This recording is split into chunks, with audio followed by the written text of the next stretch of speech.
Nicole Graham is currently the coordinator for bundled care at Health Sciences North, or HSN, in Sudbury, Ontario, where she is responsible for supporting the implementation of HSN's TJR bundled care model and for integrating care with community partners to promote seamless patient transitions across the care continuum. Prior to taking on the bundled care coordinator role, Nicole was an active advanced practice physiotherapist. She received a Bachelor of Science in Physical Therapy from the University of Western, Departmental Management Certificate from the Ontario Hospital Association, an Advanced Care Practitioner designation from the University of Toronto, a Management for Human Services Agency certificate from the University of Toronto, and is currently on track to complete the MBA program at Laurentian University. Nicole is an active discipline committee member and was previously a professional council member for the College of Physiotherapists in Ontario.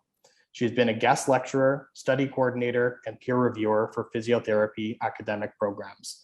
Just a side note, Nicole has also played an instrumental role in implementing SeamlessMD at HSN for surgical remote monitoring by working directly with Ontario Health, customizing the platform pathways, and by engaging and supporting the various surgical teams at HSN using the platform to ensure optimal patient-centered care.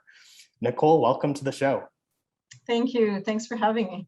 Amazing. So actually, Nicole, to set the stage for everyone, Health Sciences North covers the greater Sudbury area in Northern Ontario. Could you tell us a little bit more about the population? Which percent of the population is remote or elderly or even indigenous? Yeah. So Health Sciences, we're based in Sudbury, but we do offer services and support over 570,000 patients across a 400,000 square kilometer radius. So quite a large area. And we're not just kind of the acute care hospital, but we actually have 13 sites just in Sudbury that deliver care. And that increases to 25 sites across Northern Ontario. So a large area, 38% of our patients are from rural areas. 20% are francophone, and that includes the whole region. But if you just look at the more northern region, that increases to about 30% of patients being francophone. Wow. We also have 20% of our patients who are elderly or 65 years and over, and that's projected to increase to 30% by 2036. So that elderly population, as you know, is increasing. As far as Indigenous population, 17% of our population is Indigenous compared to 3% provincially. So we do have a larger Indigenous population. So, there's lots of considerations when you're covering that large area and that demographic population. For us, it's partnering. So it's not just the brick and mortar of the hospital, but it's breaking down those borders, being able to transition patients through their care continuum, starting in their home community, coming perhaps for their acute surgical procedures, and then returning to the community, and how we best support them there. So whether that's through the Santé Communautaire Francophone, which supports our francophone patients, or the Aboriginal Health Access Centers, the Indigenous patient navigators, really important to include all those partners in delivering care for patients. Mm-hmm. Yeah, and I know, for instance, on SeamlessMD, the platform has to be in French as well, and then there's Indigenous components built in for Indigenous communities. For folks listening, HSN actually implemented surgical remote monitoring with SeamlessMD for COVID, for hip, knee, shoulder, breast cancer, liver and pancreas surgery, and it's soon to be rolled out for cardiac, TAVI, and electrophysiology procedures as well. What do you think, Nicole, were some of the main reasons that Health Sciences North wanted to implement surgical remote monitoring in the first place? Yeah, I think there's a few reasons. I think we started off with thinking about it from our total joint replacement population. That's already a quality-based procedure, so defined as what we call the QBP in the province, so procedure that already has evidence-based research backing it up and practices behind it to support, good patient outcomes. So with bundled care, it's an extension of that quality-based procedure. Bundled care is, supporting the patients right from the decision to treat. So when the patient with the surgeon makes the choice that they're going to have surgery, to all the way to their post-acute rehab phase. So up to 90 days post-operatively. So that's one of the reasons that seamless and bundled care married well together for that patient population, because we could have a tool that they could use and support them through that same. So the thought was the same in terms of supporting patients. But also through COVID, we found, as you know, patients were not accessing the acute care services as they should be. So we needed a way to monitor them remotely or virtually to make sure that patients were recovering safely. So at that time as well, during COVID, we went from not being able to offer pre-op classes in person. So we were delivering education classes to groups of patients. So our patient volumes for total joint replacement are over 1,000 a year. So every few weeks we had about 20 patients with their caregiver in a conference room learning about their procedure and what they needed to do pre-op and post-op. We weren't able to do that during COVID. So the classes went virtually. And so being able to provide them with the information that we would have given them in class made sense to have a platform to be able to give them that. Also, pre-admission went to virtual visits for some of the patients as well.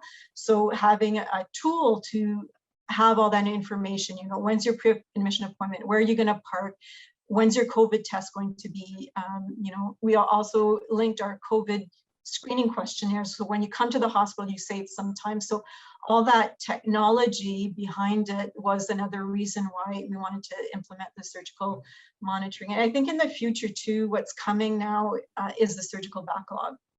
So we're going to have to kind of increase the amount of surgery just to catch up from what we haven't been able to do. And we're going to need some tools to support patients virtually, absolutely. So those are the reasons why we went with virtual care. You know, sometimes when we talk to folks like yourself, you know, it was really COVID that kind of brought surgical remote monitoring to light, and it was kind of the main reason it happened in the first place. There are others who maybe they were thinking about it for some other reason beforehand, but really COVID was the driver to finally let that idea come to life and get support for it. I was just curious, like for yourself and for HSN, were you thinking about something like this even before COVID, and COVID just kind of made it possible, or really this came up for the first time during COVID? No, I think we were thinking about it before.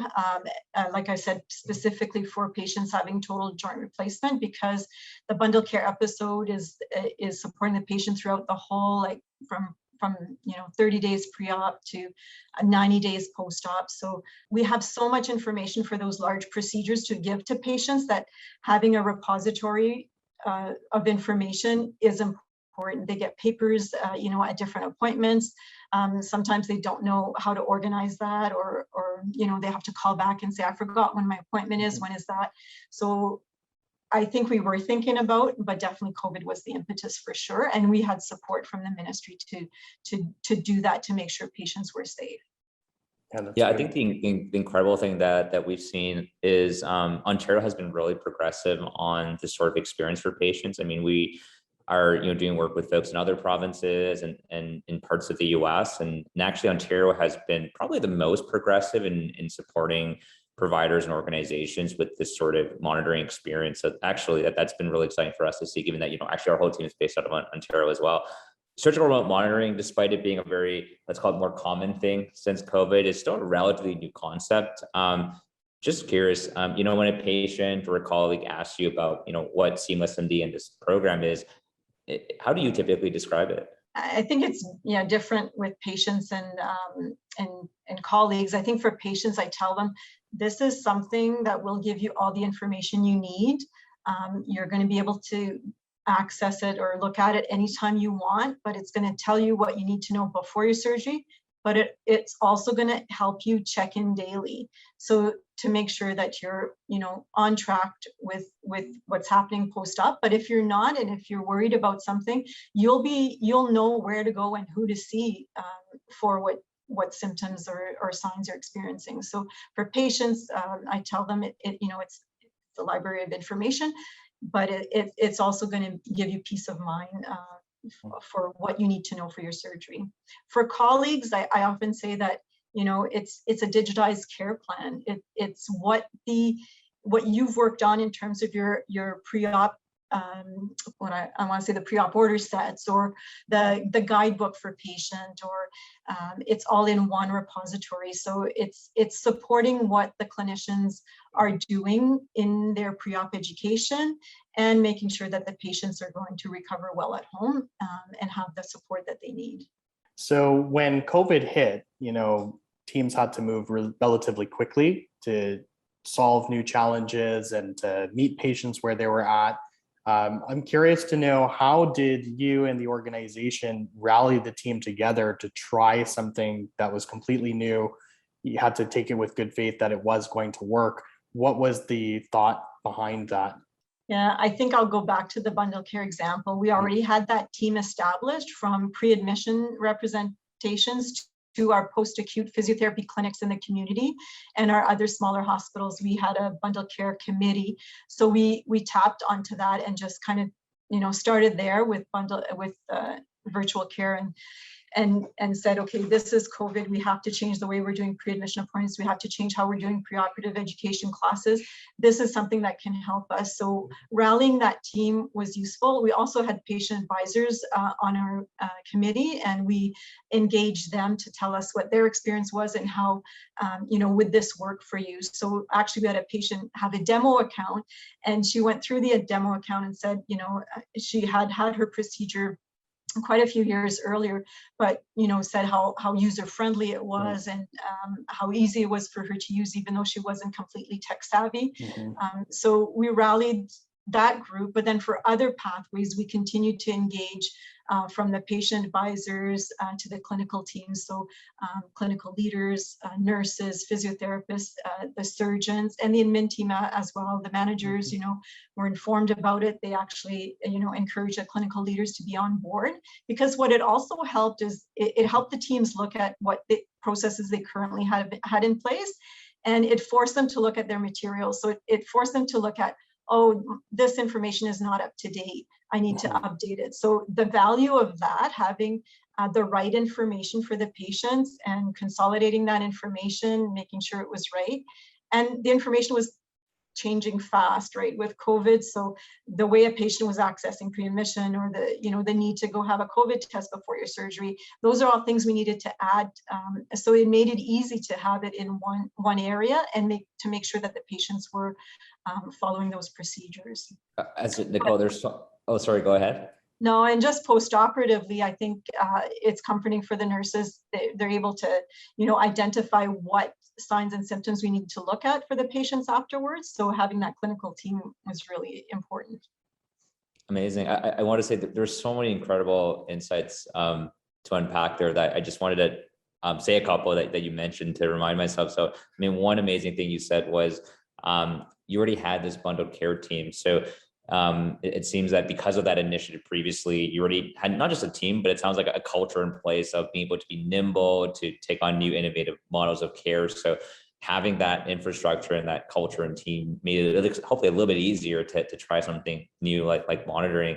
The other thing I found fascinating that I really liked was the patient advisors and that council, and looping them into this process to get their direct feedback on it. It reminded me of we have another partner here in Ontario, where when they were looking at this platform, one of the things they did in their evaluation was a clinician got access to a demo account, and then asked her mother, who I think was 80 something, to use it, and her mom was able to use it.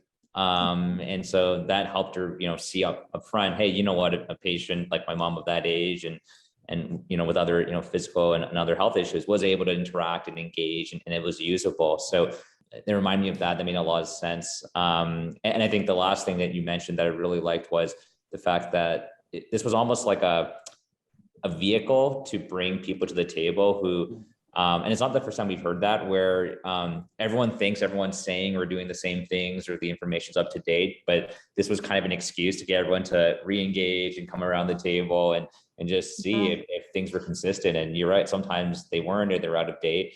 So that really, really resonated. Thank you for sharing that. Yeah.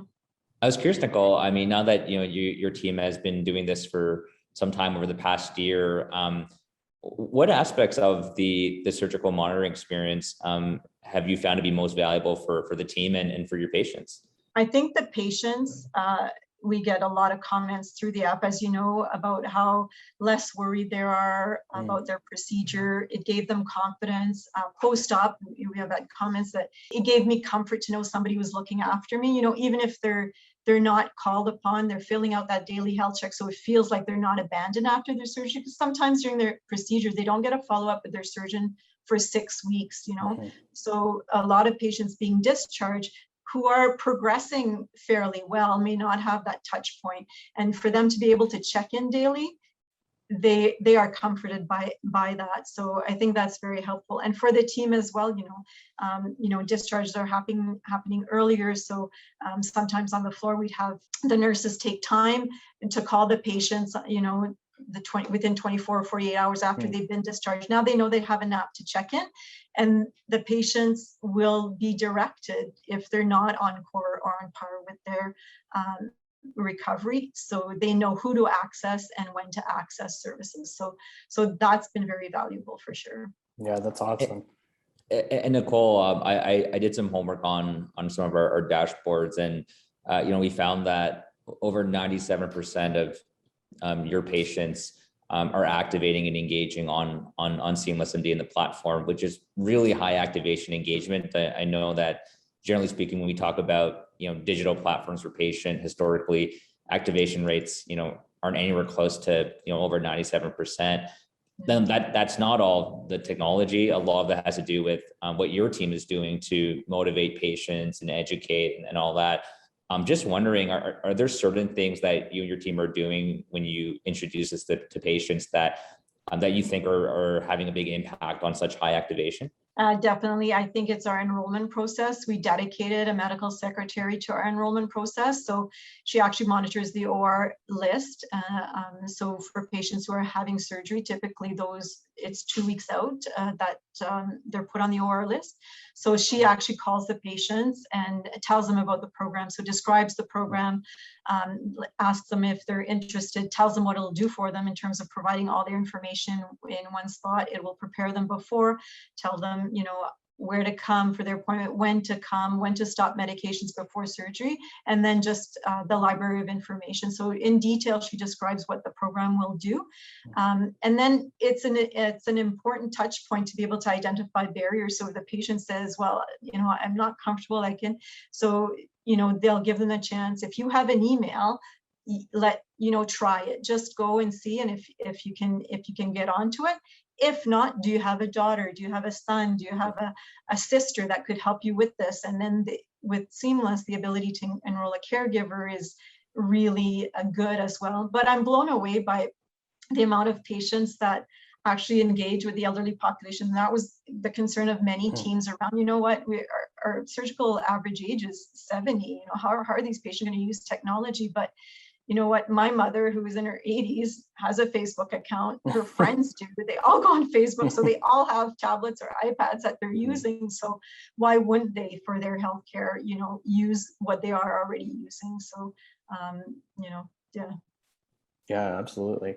Nicole, I'm curious. So, you've mentioned that patients are actively tracking their symptoms while they're in the post-discharge phase of their journey. They're at home, they're able to stay on track with their recovery exercises and make sure that everything is going smoothly. And the flip side of that is the provider team that's actively monitoring patients. Who at HSN is responsible for monitoring patients, and what are some of the insights that maybe your team has gained from being able to actually see the patients in real time throughout their post-discharge phase?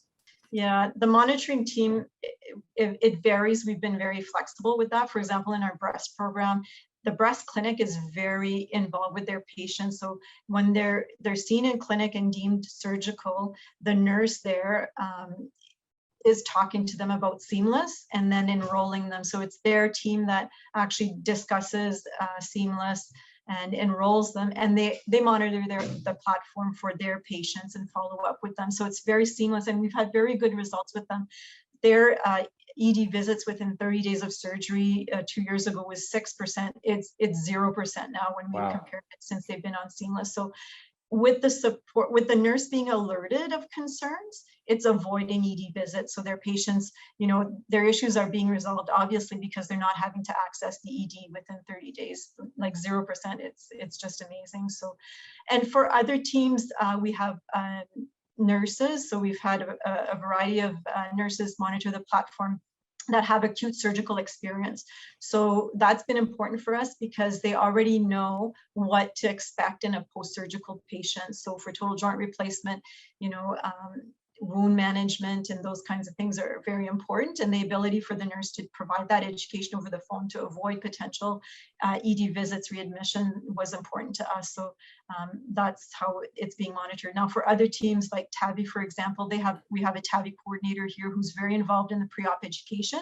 Likely will, you know, have that workflow identified for them to monitor their patients more closely. But we want to get the right people at the right time within the right surgical pathway to support the patients, and not be, you know, a huge extension of what we're having to do. We're trying to incorporate it into current workflows. We have various pathways, various clinicians that can have the expertise to provide that care.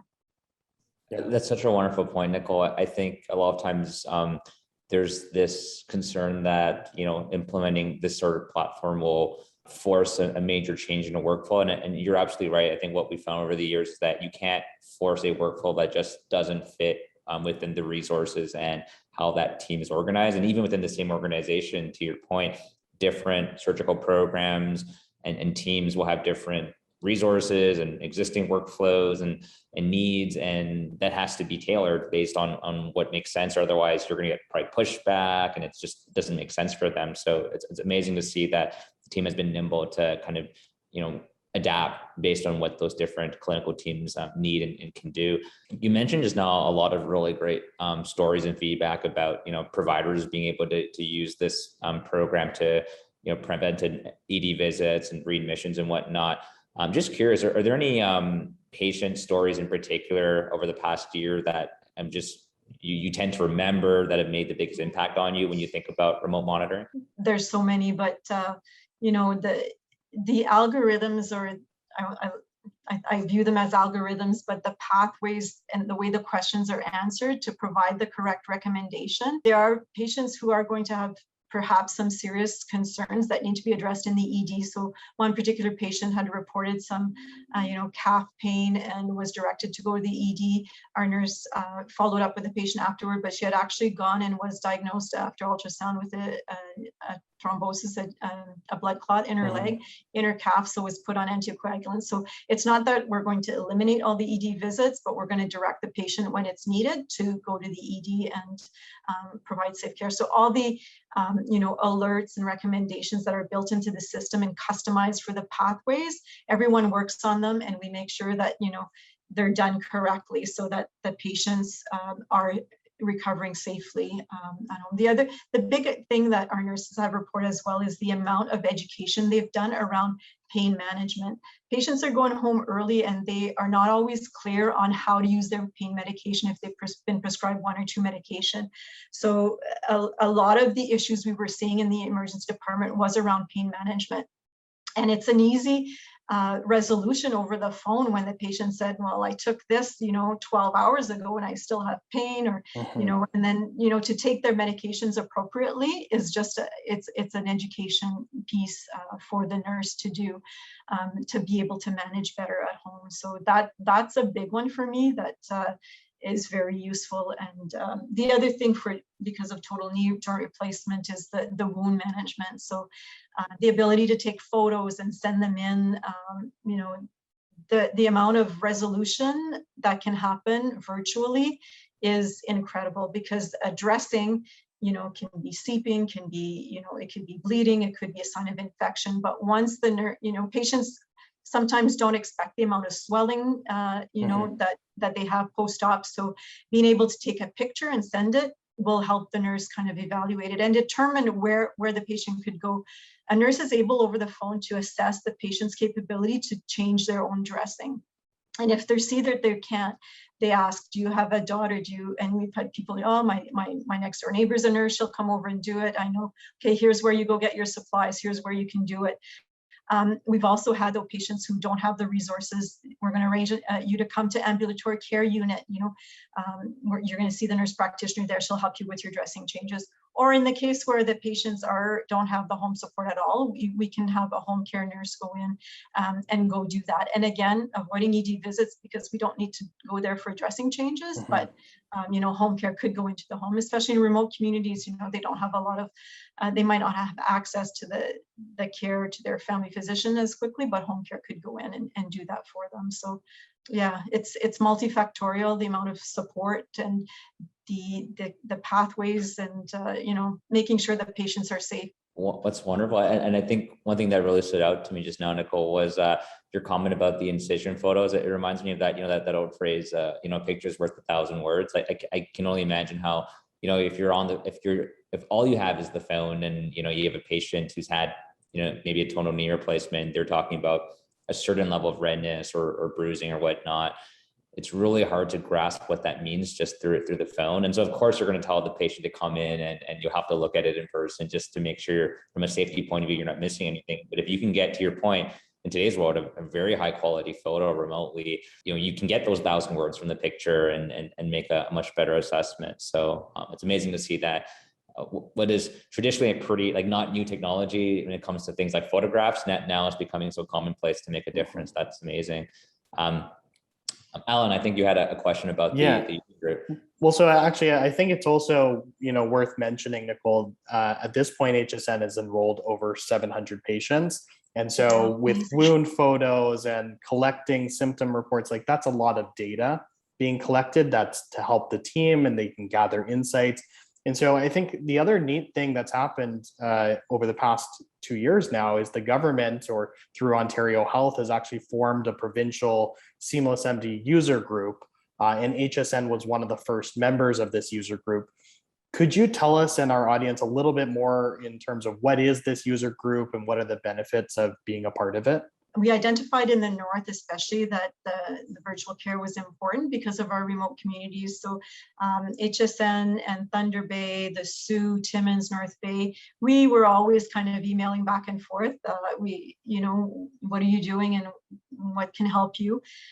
But being on a provincial call with other hospitals who are implementing and kind of at the same time, sometimes we think the South is going to implement before us, but I think in this case, the North was very innovative and starting this. So we've been able to share our experiences amongst our teams, but also having Seamless at the table involved as well to tell us. It helps kind of standardize pathways and have templates available and kind of know what teams are thinking and what we need to include, what we don't.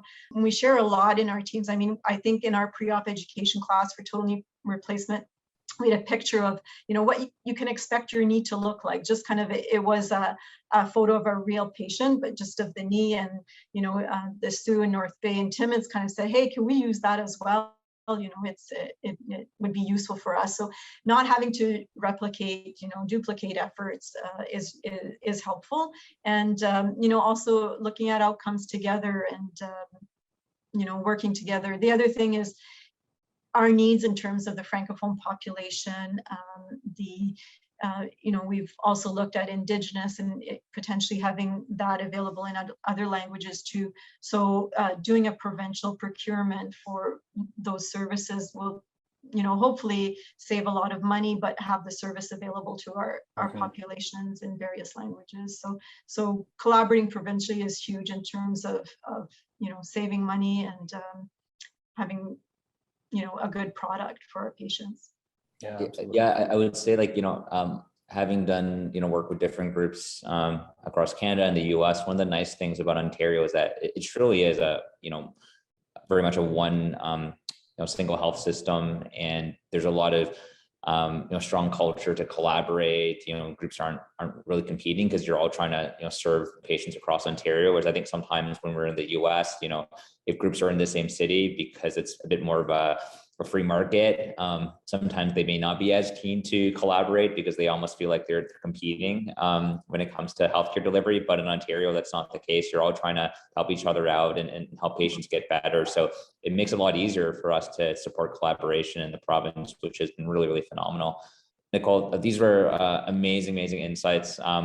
But before we jump into what we call, I guess, the fast five or the lightning round, to learn more about you, Alan, was there anything else you were hoping to touch on with Nicole? No, honestly, Nicole, I think you've provided a ton of insights from HSN and just your work with bundled care, and how, I think, just echoing Josh's statement there on how collaborative the nature of especially Ontario North and how all those teams have been. It's really fascinating, and I think our audience will gain a lot of insights from that. And hopefully some teams, maybe it's the South needs to hear this and jump aboard as well, and have a truly provincial kind of collaboration. I think that's a wonderful effort, and hopefully we can make that happen.